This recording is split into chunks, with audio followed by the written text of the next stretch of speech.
All right, welcome to Your Time, Your Money, the show where your time is just as valuable as your money, and we know that. Thank you so much for tuning in today. We have a great session. We have some guests on our episode today. We have some very, very unique guests who are very smart, and they know their way around real estate. Yeah, I'm excited for this session. I am. I think our clients are going to get some good feedback, some good knowledge. We are here with Ryan. He is the overseer of all the residential sales for BHS Blake in the local capital region area. We are here with Jay. He is the president and the grand poobah bear, as we would say. And you know, these guys are going to try to fill us in on some great information that, you know, the housing market's it's in an interesting spot right now. And we thought delivering some great information from two seasoned professionals in the real estate industry who really care, right? Because I feel like that's what we talked about the other day, was like really caring about people. Absolutely. It's a people business. It is. You have to be genuine. You know, so I want to let them talk a little bit about their practice and their business, and then obviously we'll jump right into some fun stuff. But tell us a little bit about, you know, BHS Blake and the local area, and, you know, what's going on, you know? Yeah. Jay, you want to take it over for the Sure. Berkshire I guess Hathaway I side can of give things? you a quick background on our company. We've been around for, I think this is our 105th year. You age well. Operating locally. And believe it or not, I'm the fourth generation in a family business, which is certainly unique. Love the business, love people, get to work with some great people. We became Berkshire Hathaway, I want to say it was probably about 10 years ago. Prior to that, we were Prudential. We were Prudential for about 23 years. Prior to that, number of different companies, Manor Homes by Blake, Gallery of Homes. So we've been through many changes. Rebranding. Yeah, right? a lot of rebrandings. We've been there. You can see the Iron Tree logo right there. Exactly. But we love the Berkshire Hathaway moniker. It's certainly helped open, doors over the years, and it's full steam ahead. It's an interesting time for real estate with all the major lawsuits and there's something I definitely want to talk about. Oh, absolutely. And I think the biggest announcement was that yesterday? Yesterday. With Anywhere, which owns the brands Coldwell Banker, Sotheby's, ERA.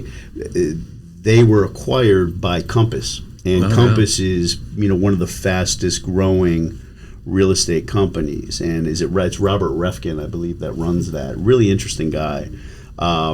It's been an interesting 24 hours just trying to make. Fill us in a little bit, because I know clients are wondering, like, lawsuit, what happened, and I'll kind of do like the overarching, but it basically was like six months to 12 months ago.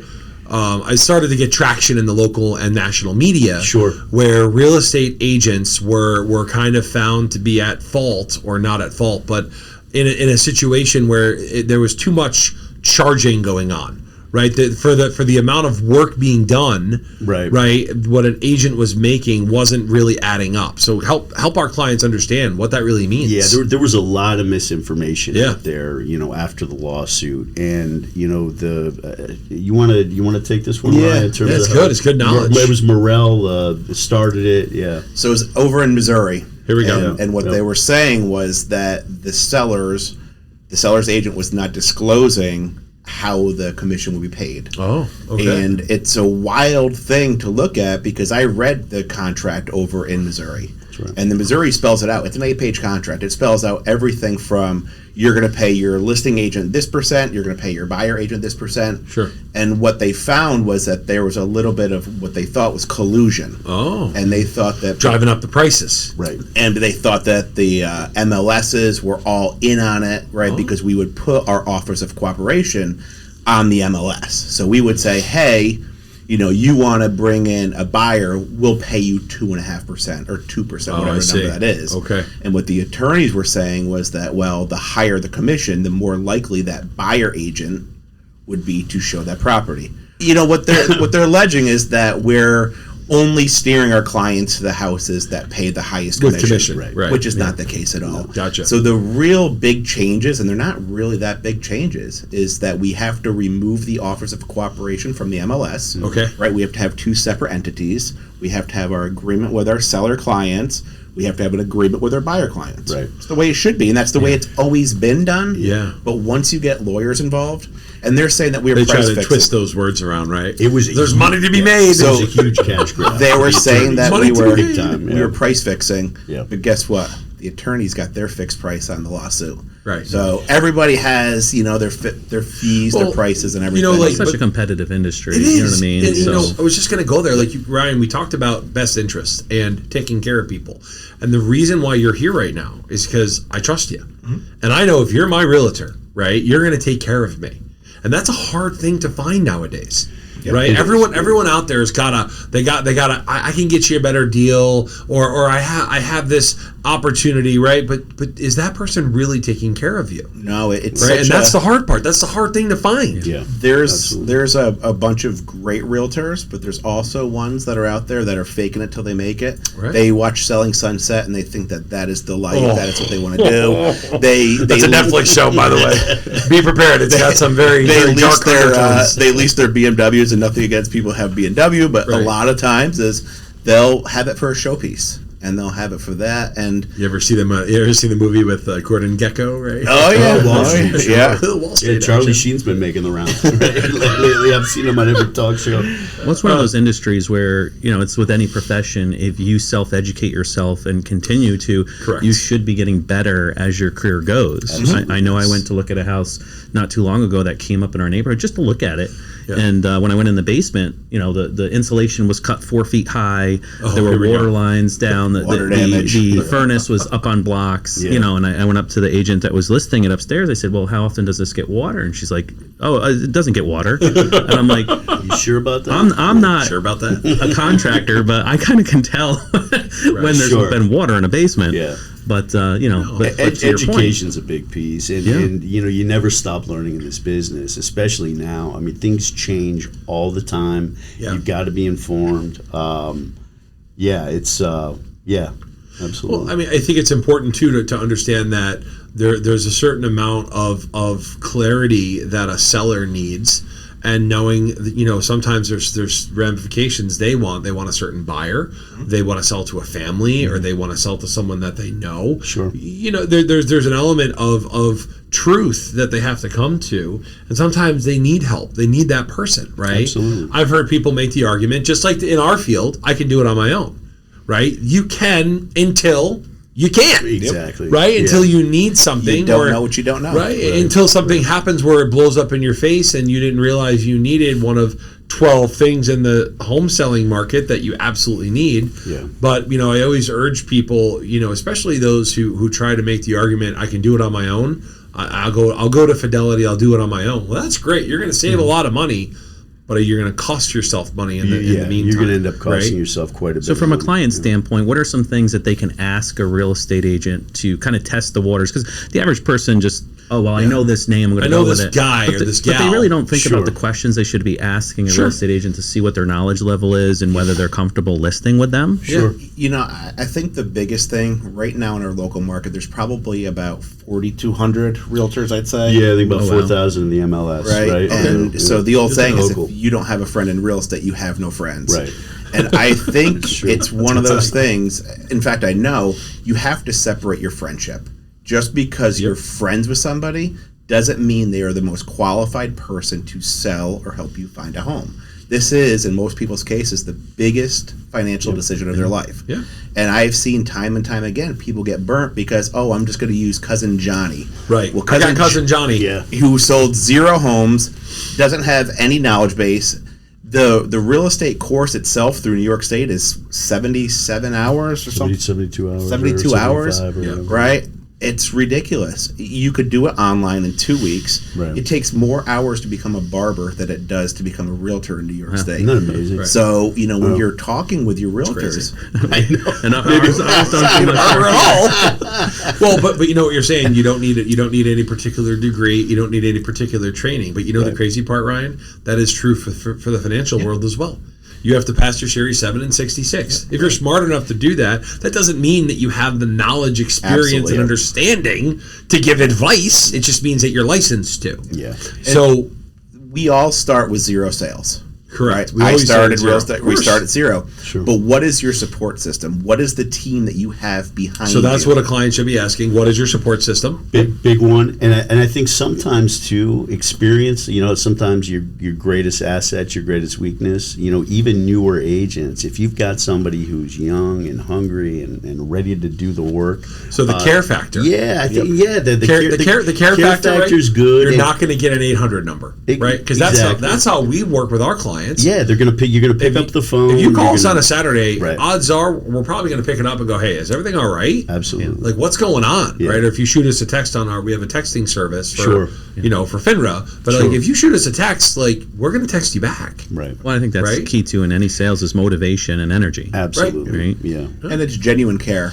Right, it's not care for the almighty dollar. It's care because our industry, we want to have that repeat and referrals base. Right, we don't get residuals like insurances and things like that. Where month over month, your insurance provider might not do anything, but they're still getting paid. Yeah, we work on referral and repeat business. So even post closing, reaching out to the client, hey, did everything go well? Is everything still going well? I've always said that if a client doesn't tell you that they're pregnant before they tell their parents, you did nothing more than take an order. You want to create a relationship. Transactional, right? Yeah. We're talking about the difference between a transactional relationship and one that actually has some meaning. Yeah. And there are a lot of agents out there that are strictly transactional, and which always boggles my mind, But so I mean that's sometimes, and I've heard clients make the argument, well, I'm paying you a lot of money, I'm paying a real estate agent a lot of money. What am I really paying for? And shine some light on the real pain, some of the pain points that real estate agents go through, so that the lay person understands what has to happen behind the scenes a little bit. Paint that picture. Yeah. So what we do is we obviously have access to the MLS. That is one of the most important things. Yes, you can go on Zillow. Yes, you can go on Realtor. But they pull their data from our MLS. Right. And we can look at it different ways. I can look at the numbers and I can have this figure on there. Yeah. You can look at it a different way. And it's how we interpret that data and how we interpret it. Yeah. And then from there, we're going to get a price. We're going to find out a sweet spot where we should list your house. Right. And it's not, where you're going to sell your house. And, a lot of times we have to talk to people. Sometimes putting on the MLS for more money will yield you less dollars because it's all about marketing. Sure. So what is the back end marketing? Price is a factor of marketing. So sometimes a little bit less is more idea. Get more people in the door, get a bidding war, and start using the psychology of sales behind you. Yeah. So it's the professional photography, it's all the websites that we syndicate talking about to. A lot of time, a lot of relationship, a lot of things that you're logistically setting up to do the things the right way. And as a client, you want representation, especially if you're a buyer. Right, because I would venture to say you want an advocate. Yeah. You want somebody who's going to fight for you. Because the average person, I don't think, knows that you can have a buyer's agent, and that because they drive by and see a sign, right. and they say, let me just call them. Right? And that was one of the problems with the lawsuit. So now you've got sellers who, what? No, we'll list it. We don't want to, pay a buyer. Yeah, because they're getting the full ride. Exactly. So, that was a big... let's really open that up. Understand, because you just said it perfect. Sure. So if there's only a selling agent Yeah. on a house, and a buyer calls and says, hey, I'm interested, and the selling agent takes the whole thing, then doesn't get split. The commission just goes to the selling agent. More importantly, there's no checks and balances of for somebody the actual buyer. fighting the other side of the So negotiation. there's a great example. I have one. Yep. I was going to buy this property for like a rental property. Sure. And my agent at the time said, dude, stop. It's not worth it. Don't go any higher. Right? Because the value's not there. So that would be a good example of why you should be using that feedback of like, oh, okay, wait a minute, this is too much. Right. It's not worth the juice isn't worth the squeeze. Right. Sometimes what we do as realtors is we take the emotion out of it. Yeah. Right. So you're buying a house based on emotion. You're buying the house based on a need. Right. Sometimes the need is financial independence. Sometimes it's space for the family to grow. We try to pull away from that a tiny, tiny bit to see if it's a good investment, because you're going to be married to that house in most cases, 30 years, 360 payments. Is there flooding? Does it have bad electric? Do you need to do a ton of upgrades? I feel like people don't factor those things in. They see location and school district, But then they don't see the other factors that start to hurt them. Did it have mold? Am I going to need to do a total rehab? Right? There's a lot of elements that you guys can. But that's where the relationship goes away from transactional, and now it gets into experience. Well, we talk about a realtor for life. We want people calling us when they need something repaired, or you know what I mean. We want to be that. That. I think it's The Godfather, and they make reference to, I want to have the politicians in my pocket like you have so many nickels and dimes, right? And it's very similar in real estate, where we have so many great relationships with plumbers, with roofers, with HVAC, with electricians. So as Jay was saying, we're the realtor for life. You close 2 years later, you need an electrical thing done, call me up. I have a guy for you. Right. Yeah. And these are all trusted. They're all vetted. They're all people that I've used for my own house. And I'm a big believer that I can't refer somebody unless I've sampled the product. Yeah. Case in point, what I did with insurance. Yeah, right? Absolutely. 100%. Talked to you a few weeks ago. I just transitioned my insurance portfolio over to you guys, and I couldn't be happier. Yeah. Not only did I save a lot of money, but I also was able to create a relationship with somebody new who I text them, they get back to me. Right. And it's not a sales That's the pitch. win. Yeah. So as clients look at this, I want them to understand that's what you guys do. And that's how you teach your staff. Yep. Absolutely. Right? So if they're looking to do a home sale or a home purchase, when they come into your office, when they meet with one of your representatives, they're going to get that old school treatment. Absolutely. Because that's what's missing in today's society. Absolutely. You said this key thing is that they teach their staff that. You teach your staff that. We had some conversations prior about the training that you guys offer to agents when they come in, and I think listeners, especially those that may be real estate agents at other firms that are looking for a change, maybe a client that's looking to get into real estate because they think it might be a competitive field that they can excel in, as a testament to some of our conversations, you guys do that hand-holding, that training of a new rep coming in, right? It is super important, Big believer in empowering, not enabling. Those are the things that I always say. Yeah. We ask our agents to ask the question, what's the solution? We're not here just to answer specific questions at a specific time. Right. We want them to be forward-thinking so they can think on their feet, and a lot of that comes from my background in jiu-jitsu. I started training in... This is great. I love to hear the personal side. So I started training in 2001. Didn't know anything, never wrestled in high school.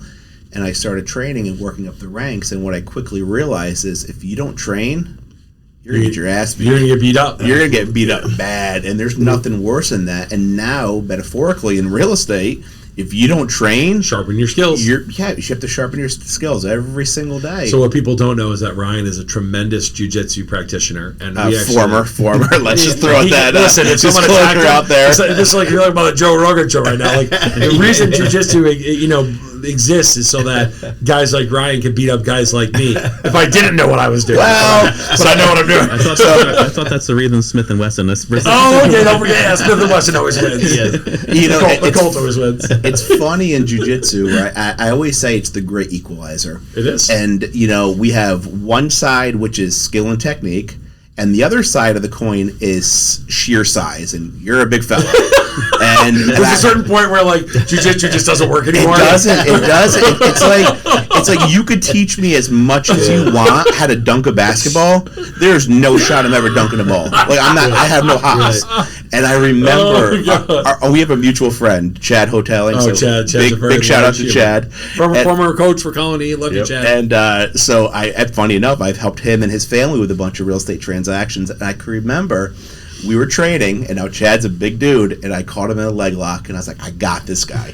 Got him. And he taps me. I'm like, oh, he tapped out. This is awesome. I win. And he's like, no, watch. And he literally took his leg, and if anybody could see on camera, and he just literally bent his leg, and I folded over. I'm like, yeah, this is where size. So at that point, I guess you just got to strangle somebody. I don't know what else you do. But there's that competitiveness where if you're working with somebody, and this is the athlete coming out, right? Yep. We love hiring athletes. We love empowering athletes. If you're working with an athlete or a former athlete, you're going to get someone who loves to compete. They're not worried about leaning in and doing the work and making it happen. Absolutely. And that's a hard thing to find nowadays. It's many people are scared to work. Well, I think, and again, I think the younger generation, I think it's interesting. A lot of what we're seeing is everything that they're doing, they don't want to talk to people as much as, everything's you know what I online, mean? yeah, Everything's text about all the how to, time. how do, yes, no, can we automate this? Do I really, you know what I mean? So that can be a challenge. That can be a challenge because that piece is so So important. 3 major takeaways Yeah. for clients that are looking for either a purchase or a sale of a home, or they just have basic questions. You guys are old school, right? We are, You know, it's not transactional business for you. You're going to take a client's best interest at heart. Yep. You're going to give them honest, real, valid information. And really, at the end of the day, you guys are great people. Yeah. And that's what matters, right? And I can't say that for everybody in the local area because Sure. I've met other realtors, I've met other companies, and I haven't had a great experience. I got to be honest. I can tell you, I can say it out loud. At one point or another, I was like, man, I'm just going to do this on my own. I don't want to deal with it. But since meeting you guys, I could see if one day I want to sell my house, right? Because I know one of our other partners is close to selling his house. Yeah. He's dying to meet with you. Yeah. We He can't appreciate wait because he's like, wow, actually, someone's going to really take care of me and not just leave me dangling. Yeah. So those are my 3 key takeaways. Well, let's look at 2 things for our listeners. Let's look at one. What does somebody need to do to prepare their home to come and be listed? Like, what are some You of the said, like, things 4 that bring things you listed value? off. Some of the things that they can do. Sure. The first thing and most important, because no 2 houses are the same, no 2 personalities are the same, and no 2 people want the same thing. So have a consultation. Talk to your realtor, talk to your trusted advisor what it is that you want. What is your game plan? Because if you want to sell quick, okay, let's adjust the price. Right. If you don't care if you sell really quick, but you want the most bang for your buck because you could stay there, okay, let's paint the room. Let's put a little bit of Extra extra photos and- work into the kitchen. Let's Stage it. and it Not doesn't unique colors, right? no, and Yeah, stay away from the bright purple. Bright purple, perfect oranges. example. Yeah, those are Green and yellow. I sold a house in, it was East Greenbush a number of years ago, and actually this wall right here reminded me of the color of the bedroom. And the way that the walls were situated, there was no natural light coming in. Now we were listing way in too the dark. in the middle of February, and I told him, I said, we have to get more light going on here. People are going to walk into this. It's going to be cold. It's too going to be dark. damp. It's going to be dark. They ended up changing the paint color quick, just whitewashed it, and ended up selling for $30,000-$40,000 over asking. Wow. And now, was it because of that? Yeah, no, but it's an added but factor. it was the added factor, the culmination, the compounding effect of all these little things that are going to make the bigger difference. Yeah. You heard it here. We got a great couple guys. Our media guy Sam is going to run some of your stuff on the bottom of our tape, so our clients can click on it. Terrific. Really appreciate you guys coming in. Mark has a great little spiel here for the end of our show because he always takes care of us. I always forget the phone numbers. What's the phone number again? Yeah. So if you'd like to too find many out, concussions. I think a lot of CTE going on. so if you'd like to find out more about Iron Tree Financial, obviously you can follow us on Twitter, X, Facebook, all the social media sites. You can reach us at irontreefinancial@ceteraIS.com as an email. 800-222-3202 is the best phone number to reach us at. There'll be links in our episode for these fine gentlemen and their organization, which we're excited about. Stay tuned for multiple episodes that we have coming up that are going to benefit all our listeners. And as always, it's your time. And your money.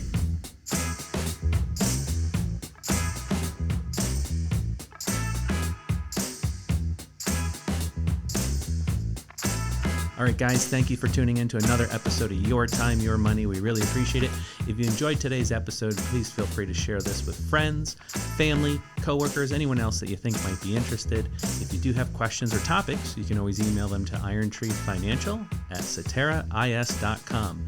Please follow us on LinkedIn, Facebook, Spotify, Google Play, and many other sources that were available. And you can reach us at 844-444-YTYM. And as always, it's your time and your money. Cetera Investors is the marketing name of Cetera Investment Services. Securities and insurance products are offered through Cetera Investment Services, LLC, member FINRA, SIPC.